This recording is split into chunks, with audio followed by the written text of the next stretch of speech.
RCR, la red que comunica y une al Perú.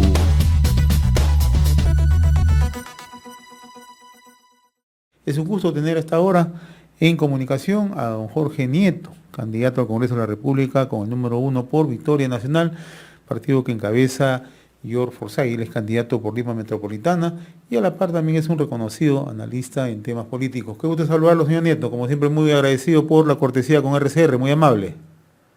No, al contrario, muchas gracias por la invitación, siempre es un placer. Usted está participando como candidato por Victoria Nacional, pero a la par también es un reconocido analista en temas políticos, ¿no? Me gustaría en primer lugar ver cómo está mirando la evolución de las últimas encuestas, ¿no? Hubo un simulacro el último fin de semana publicado a través de Ixos por encargo del diario El Comercio, ¿no? Donde ubica a Johnny Lescano en primer lugar, seguido de George Forsyth, que es el candidato de su agrupación, ¿no? ¿Cómo está mirando usted el desarrollo, ¿no?, de las elecciones y naturalmente cómo se mueven las encuestas, ¿no? Bueno, la encuesta que se ha hecho con un simulacro de votación me parece que es más precisa por el instrumento usado. Y lo que nos dan son algunas noticias. La primera noticia para nosotros es que, para nosotros los candidatos de Victoria Nacional, es que el descenso que se había notado en las últimas semanas en la candidatura de George Forsyth se ha detenido, ha encontrado un piso y ha empezado un rebote. Esa es la primera noticia. La segunda noticia que nos da es que, como podemos apreciar fácilmente, teníamos una especie de 3 semifinales en el proceso electoral. Dado que tenemos tantos electores, se ha producido en los hechos una especie de selección tipo mundial de fútbol. Teníamos una semifinal en la derecha, en donde estaban básicamente 4 o 5 candidatos. La señora Fujimori, el señor López, el señor De Soto, el señor Urresti y eventualmente el señor Acuña. Y creo que esa semifinal ya está definida. Hay 3 actores que están prácticamente fuera de juego y hay 2 que están disputando esa semifinal todavía, el señor López y la señora Fujimori. En ambos casos, cada quien tiene sus argumentos, uno extremando el discurso para captar la atención de una derecha que sigue teniendo una mirada, pues, yo diría del siglo XIX, ¿no? Muy enconada, muy intensa en sus desprecios, en sus motivos contraculturales. Y por otro lado, la señora Fujimori, que tiene un 8% estable desde hace varias semanas. Entonces ahí hay una disputa que todavía está por resolverse y que en mi opinión todavía no está resuelta. Luego había otra semifinal hacia el lado extremo izquierdo de la campaña política, donde estaban el señor Arana, el señor Castillo, la señora Mendoza y el señor Lescano. Creo que esa semifinal ya se resolvió. Y el señor Lescano ha ingresado, creo yo, salvo que ocurra algo muy fuerte en los próximos días, creo que está prácticamente en la segunda. ¿Usted ubica al señor Lescano en el ala izquierda, don Jorge? Su discurso claramente está ubicado allí, sus posiciones han sido incluso en algunos temas mucho más extremas que las de la señora Mendoza, de modo que ha captado la atención de un electorado que ha votado tradicionalmente por la izquierda. Mire usted lo que ha pasado en el sur, en donde la votación del señor Lescano es arrasadora y le ha comido muchos votos a la eventual candidatura a la candidatura de la señora Mendoza. Y había una tercera semifinal que era en el centro. Ahí habían varios actores, pero al final creo que también es una semifinal que ha quedado definida. Forsyth claramente está en la pelea, en el segundo lugar. Y entonces ahora lo que falta definir es cuál va a ser esa final. Si va a ser una final entre la izquierda y la derecha, o si va a ser una final entre la izquierda y el centro. Y en ese pleito estamos haciendo el esfuerzo por explicarle al país nuestro punto de vista y cómo sería muy inconveniente para la historia política del Perú, para la propia expectativa de desarrollo de la gente, el hecho de que llegáramos a una semifinal de polarización política. Hemos tenido 5 años de confrontación inútil, estéril, en donde el Ejecutivo y el Congreso se han tirado sistemáticamente los platos por la cabeza. Unos ganaron en un momento, otros ganaron en otro, pero al final perdimos todos, porque hemos tenido tanta inestabilidad política, sumado al tema de la pandemia, que no hemos podido encontrar una ruta de recuperación del crecimiento, de generación de empleo y de obra productiva. Usted anota que ha frenado la caída de George Forsyth, ¿no? ¿Qué factores cree usted que han pesado para frenar, contener esa caída, ¿no? Porque las encuestas le daban primero, durante varios meses, la primera ubicación, ¿no? Pero también hemos visto que luego ha ido descendiendo, ¿no? ¿Por qué se ha frenado esa caída? ¿Qué factores han pesado? Bueno, creo que hay dos, básicamente, ¿no? Uno es un ajuste en la propia estrategia. Se ha comenzado a salir más en medios. La primera parte de la estrategia estuvo orientada a escuchar y a asistir a las regiones, sin mucho contacto con los medios de comunicación, privilegiando el contacto directo con la gente. Se cerró esa parte y ahora nuestro candidato ha comenzado a salir mucho más en medios, a responder entrevistas, a participar en debates, y eso le da una presencia y una significación que no tenía en la parte previa, en donde se había orientado básicamente a la conversación y a la escucha en la región. Y la segunda, claramente, es la derrota del intento de excluirlo en el Jurado Nacional de Elecciones. Como usted sabe, el Jurado Electoral Especial, con una serie de argumentaciones, y me piden bastante débiles, trató de excluirlo y lo estuvo durante un mes, una semana, con la noticia de que había sido excluido. Por tanto, en ese contexto, muchos electores, como es normal, comienzan a buscar opciones diferentes, dado que su opción no está en juego.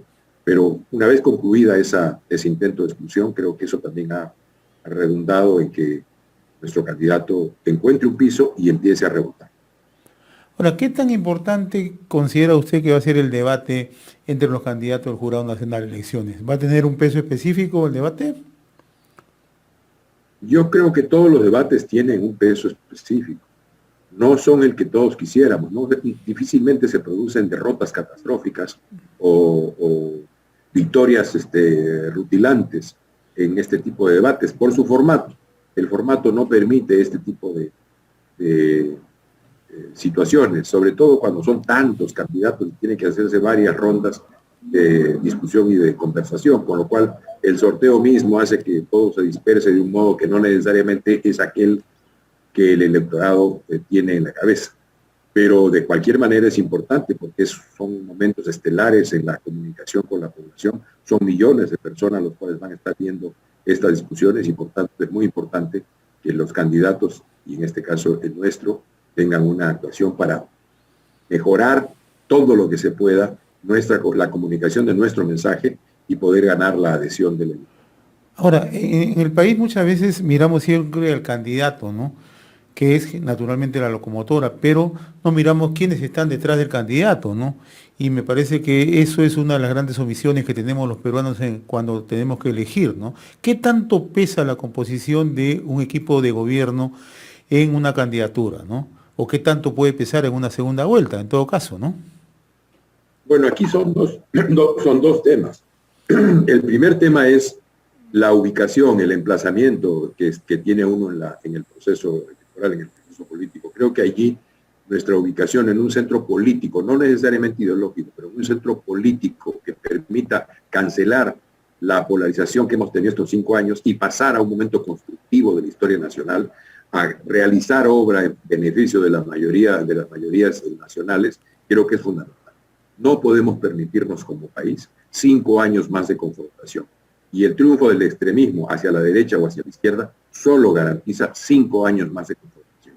Tenemos que salir de eso y creo que la población empieza a notar con mucha claridad que nuestra ubicación en ese centro político es fundamental para resolver la crisis de gobernabilidad en la que hemos estado metidos todo este tiempo. Hoy mismo, que conversamos usted y yo, hay todavía quienes en la política peruana, tanto agentes, actores de la política electoral, como gente que está en el Congreso, están intentando vacar al presidente Sagasti. A muy poco de las elecciones y a muy poco de la entrega del gobierno y en plena crisis pandémica con la segunda ola y en ciernes una tercera ola que está ya desplegándose en varias partes de Europa, y la experiencia es que cuando se desarrolla primero en Oriente Medio, luego en Europa, luego en América del Norte, termina llegando ese fenómeno a América del Sur, o sea, a nuestro país. En ese contexto hay quienes todavía están en estos intentos de desestabilización que son francamente rechazados. Por tanto, la ubicación en el centro político es fundamental. Ahora, el otro aspecto que no podemos dejar de lado, señor Nieto, es que mirando también ya las encuestas, vamos a tener un Congreso fragmentado, ¿no? Entonces va a jugar mucho el papel de quién llega al gobierno, ¿no? Y que tenga la capacidad justamente de tender puentes entre Ejecutivo y Legislativo, ¿no? quién llega al gobierno y quién llega al Congreso. Porque yo soy de la opinión que el próximo gobierno, quien quiera que sea, yo espero que sea el de Victoria Nacional, pero el próximo gobierno va a tener que tener una coalición parlamentaria de gobierno. No digo una coalición en el Congreso que apoya al gobierno, no, una coalición parlamentaria que gobierne para darle la estabilidad y la consistencia suficientes para que se pueda ejecutar a cabalidad un plan de gobierno concertado. Por tanto, si queremos resolver la crisis actual y sus consecuencias, algunas que son de mediano y de largo plazo, necesitamos un gobierno con estabilidad y con gobernabilidad. Y eso solo se puede lograr analizando todas las posibilidades y todos los escenarios con un gobierno de coalición parlamentaria. Por tanto, es fundamental quien llegue al gobierno, sin duda, tiene que llegar al gobierno una oferta política abierta que convoque, que una, no que divida, no que desuna, no que siembre el odio, sino que al contrario, trate de lograr que todas las capacidades, estén donde estén, sean puestas al servicio del país con una agenda muy clara, pero al mismo tiempo tiene que llegar al Congreso capacidad política para poder construir esa coalición parlamentaria de gobierno. De lo contrario, vamos a repetir 5 años más de confrontación y quién sabe si 5 años o tengamos elecciones antes que los 5 años reglamentarios. Ahora, otro de los aspectos que resulta fundamental es darle una mirada y una reflexión como país, ¿no? Y en esta campaña yo no veo quienes proponen una reconciliación para el país, ¿no? ¿No cree usted que eso está alejado justamente de parte de una agenda que debería ser clave justamente por el nivel de polarización y de fragmentación que estamos viviendo en el país? La propuesta de reconciliación en el país está claramente planteada en el plan de gobierno de Victoria Nacional. Hemos colocado puntos de agenda que son fundamentales y que no están en la agenda pública hace mucho tiempo. Primero, recuperar el Estado para el interés público. El Estado, como sabemos, en muchos de sus escalones está capturado por intereses corporativos a través de la corrupción y se termina gobernando para unos cuantos y para esos intereses muchas veces subalternos, como lo hemos visto con claridad con el Club de la Construcción o con el Club de las Universidades Marca Patito, que están permanentemente al acecho para ver de qué manera degradan la educación en función de su negocio. Por tanto, recuperar el Estado para el interés público es una tarea de unión. Y la segunda cuestión que hemos colocado también como tema central en el plan de gobierno es la necesidad de desarrollar políticas contra las desigualdades. La pandemia nos ha mostrado que somos un país de grandes abismos sociales y eso no puede continuar. En el fondo de nuestros problemas está esa enorme desigualdad. América Latina no es el continente más desigual del mundo, pero el más pobre del mundo, pero sí es el continente más desigual. Y en ese continente más desigual del mundo, el Perú es uno de los países con mayor desigualdad. Hay discusiones sobre las mediciones, pero lo que es claro, y lo ve uno con solo salir a la calle, es que hay desigualdades de todo tipo que son muy marcadas. Le menciono una que a mí me preocupa de modo particular. 38% de familias, apenas 38% de familias, tienen acceso al Internet en casa. Eso significa que hay un porcentaje muy grande de jóvenes, muchachos, chicas, que están hoy día quedando fuera del sistema educativo que se está transmitiendo a través del Internet. Por tanto, el balance que tengamos que hacer del año 2020 en materia educativa, cuando se haga, si es que no se ha hecho ya en el Ministerio de Educación, yo creo que va a ser muy malo, desastroso. Y la próxima campaña educativa va a tener que tomar en cuenta de qué manera suplir o complementar los vacíos que se han creado en esta parte. Pero ¿con qué tiene que ver eso? Con la desigualdad de acceso al Internet. Y eso ocurre cuando tenemos nosotros 2.200 millones de dólares enterrados en prácticamente todo el territorio nacional, con una red nacional dorsal y regionales de fibra óptica, de la cual usamos apenas el 6 o 7%. ¿Por qué? Porque la regulación, porque la reglamentación y porque un contrato mal hecho, seguramente por autoridades capturadas por el interés corporativo, han hecho que el Perú no tenga acceso a un Internet de bajo costo y de alta calidad. Son temas que tienen que ser colocados en la agenda, los hemos colocado en la agenda pública y creo que son, sobre todo el tema de políticas contra la desigualdad, es una manera de unir al país, porque la principal manera de cohesionarlo es que todos tengamos acceso a un mínimo de derechos, a un mínimo de satisfacciones y sobre esa base, con capacidades repartidas de modo igual, podamos competir en igualdad de condiciones. Ahora, usted ha tocado un tema puntual, es el tema de la lucha contra la corrupción, ¿no? y todos los candidatos lo abordan y en las campañas anteriores hemos visto que también es un tema muy recurrente en la agenda política, ¿no? Pero en la práctica lo que vivimos en el país es más que dramático, don Jorge, ¿no? Porque la corrupción ha cruzado de manera transversal todos los niveles, ¿no?, del país: ejecutivo, Congreso, un sector de la clase empresarial, instituciones, gobiernos subnacionales, ¿no?, donde hemos visto en los últimos años cómo surgen denuncia tras denuncia, ¿no? Y en estos momentos, ¿no?, hemos visto que casi más del 50% de gobernadores regionales que han tenido gestión anterior están denunciados por hechos de corrupción, ¿no? ¿Cómo establecemos verdaderamente una política de Estado que frene esto? Usted tiene razón. La corrupción en el Estado peruano ha hecho metástasis y está prácticamente en todos los niveles de gobierno. Eso tiene que ser corregido. Mientras sigamos perdiendo 20, 23 mil, 25 mil millones de soles al año por corrupción, es evidente que van a haber muchas necesidades sociales insatisfechas. Hoy día, el presupuesto aprobado de salud para este año por el Congreso es de más o menos 20 mil millones de soles. Pero en el ejercicio anterior se aprobó un presupuesto más o menos semejante, pero al final del ejercicio, cuando se modificó el presupuesto, se terminó de ejercitar un presupuesto de 28 mil millones de soles. No entiendo por qué el Congreso, sabiendo que estas necesidades, ha reducido ese número, esa cantidad de dinero a solamente 20 mil millones de soles, lo cual va a significar que de todos modos, cuando se modifique el presupuesto, se tenga que incrementar. ¿Eso en qué se está expresando? En carencia de puntos de oxígeno en los hospitales, en la ausencia de distinto tipo de necesidades que la población tiene por el acceso a unidades, a camas y unidades de cuidados intensivos, en la ausencia de una fuerza muy grande en el primer nivel de salud, en el no funcionamiento del nivel prehospitalario que está antes del primer nivel de atención de salud. Todo eso tiene que ver con el presupuesto y con la corrupción. Por tanto, este tema es fundamental. ¿Qué proponemos nosotros? Se ha señalado la necesidad de un capítulo constitucional dedicado a la lucha contra la corrupción. Nosotros tenemos distintos tipos de organismos que se dedican a eso.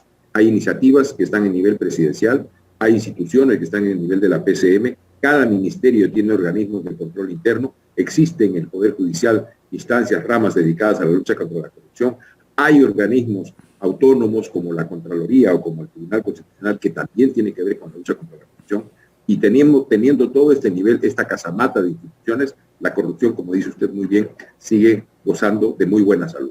Tenemos que reorganizar esto y marchar no solamente en hacer que la corrupción sea imprescriptible y que podamos perseguir a quienes se corrompen en la función pública de una manera rotunda y hasta que se concluya la sanción, sino que además tenemos que construir un sistema que nos permita ser mucho más eficiente y mucho más eficaz. ¿Qué condiciones se necesitan para luchar exitosamente contra la corrupción? No hay que inventar mucho, eso es parte de la experiencia internacional. Un presidente de la República comprometido realmente en la lucha contra la corrupción, no solo de palabra, una institución o un sistema de instituciones dedicados a la lucha contra la corrupción autónomo. ¿Autónomo de quién? Del gobierno. Para que controle no solamente la corrupción del pasado, que es lo que normalmente se hace, sino la que puede estar ocurriendo en el momento en el cual ocurre. Y en tercer lugar, participación de la ciudadanía, que sus denuncias no solamente se hagan, sino que sean atendidas. Esto ya es conocido en la experiencia internacional y allí donde se ha aplicado se han logrado éxitos. Creo que constituir ese sistema es fundamental. Adicionalmente a ello se ha propuesto una medida puntual, la creación de un ministerio de infraestructura. Nos hemos quedado en la dicción con la que fue pronunciada la palabra, pero ¿por qué es importante eso? Porque la miel de la corrupción son los 40 mil millones de soles que son para inversión pública. Por tanto, hay que concentrar lo que esté en vivienda, en salud, en transporte, en un solo ministerio y tener un cuerpo autónomo, independiente, muy prestigiado, con procedimientos y reglamentos muy claros para las licitaciones y para los concursos que se hacen para asignar obra pública, todo hecho con mucha transparencia, de modo que le quitemos la miel a los corruptos y lo concentremos en un ministerio que de por sí tiene que estar formado por gente incorruptible. Bien, antes de poner punto final, usted es candidato también al Congreso de la República por Victoria Nacional con el número 1 de Lima Metropolitana. ¿Cómo va la campaña, don Jorge? Bueno, estamos en el esfuerzo de llevar nuestro mensaje a todos los sectores. Yo acabo de estar el fin de semana en el Agustino y en otros distritos. Vamos a seguir en este esfuerzo. Estamos tratando de tomar contacto con la gente, tanto de modo directo, con todas las seguridades sanitarias debidas, como a través de medios como este. y estamos planteando nuestras iniciativas para Lima. Como usted sabe, Lima espera un sismo de gran magnitud, una catástrofe sísmica, y Lima no está preparada para eso. El Estado peruano no está preparado para eso. Por tanto, una de las propuestas que llevo es la necesidad de tener una nueva ley de gestión de riesgos y desastres que dote al Estado de las capacidades y que dote a la población también de los elementos para poder enfrentar esta situación. En el caso de la población, eso significa algo muy concreto. Lo aprendí del ingeniero Julio Kuroiwa, que fue mi asesor cuando fui ministro de Defensa, lamentablemente ya fallecido. Las casas que en Lima son resultado de la autoconstrucción en general tienen mucha precariedad para enfrentar un sismo, y un sismo de gran magnitud mucho más. Por tanto, necesitamos un gran programa que nos permita dotar de alguna seguridad, de algún espacio de seguridad en todas esas construcciones, y en algunos casos tendrá que haber movilización porque los terrenos no soportan un movimiento de tierras de esa magnitud. Ahí hay un tema fundamental. Otro es que le acabo de mencionar del Internet. Es absolutamente increíble que tengamos 2.200 millones de dólares invertidos en una red nacional de fibra óptica y regionales, y que usemos apenas el 6%. Eso tiene que cambiar y tiene que dotarse a la población peruana, a toda la población peruana, de su acceso a la conectividad, porque eso ya es prácticamente un derecho público y todos tenemos que tener acceso al Internet. Finalmente, hay otro tema que me preocupa, que es el de las tarifas eléctricas. Como usted sabe, nuestro sistema en energía tiene 3 niveles: el de la generación, en donde funciona el mercado; el de la transmisión, que es un monopolio natural; y el de la distribución, donde volvemos al monopolio. Necesitamos introducir un cuarto piso, que es el de la comercialización, con funcionamiento del mercado, porque hoy día tenemos 2 mercados funcionando: el mercado libre, que funciona para las grandes empresas, para los grandes consumidores, centros comerciales, etcétera, donde el costo de la energía es muy barato, porque hay una provisión de energía bastante y suficiente, y hay además poco uso de la energía por la situación económica en la que estamos; y el mercado regulado, que yo le digo cautivo, en donde pagamos las tarifas que se nos establecen, todas ellas por encima del mercado. Introduciendo la competencia y el mercado en un cuarto piso, que es el de la comercialización, vamos a hacer que las tarifas eléctricas bajen. Y en el corto plazo, para las pymes sobre todo, es una forma de apoyarlas en su esfuerzo económico para que no quiebre. Debería permitírseles acceso a las pymes al mercado libre, en donde pagarían un costo de energía mucho más barato. A la larga, todos deberíamos tener presencia en el mercado libre de consumo de la energía, de modo que podamos acceder a los beneficios del mercado y la competencia. Hoy día no es así, y eso supone legislación que tiene que ser corregida. Muy bien, don Jorge Nieto Montesinos, candidato al Congreso de la República por Victoria Nacional por Lima Metropolitana con el número 1. Ha sido un gusto conversar con usted. Le agradezco la gentileza que ha tenido con RCR. Muy amable. Buen día. Muchas gracias, muchas gracias. Hasta luego. Hasta luego. RCR, la red que comunica y une al Perú.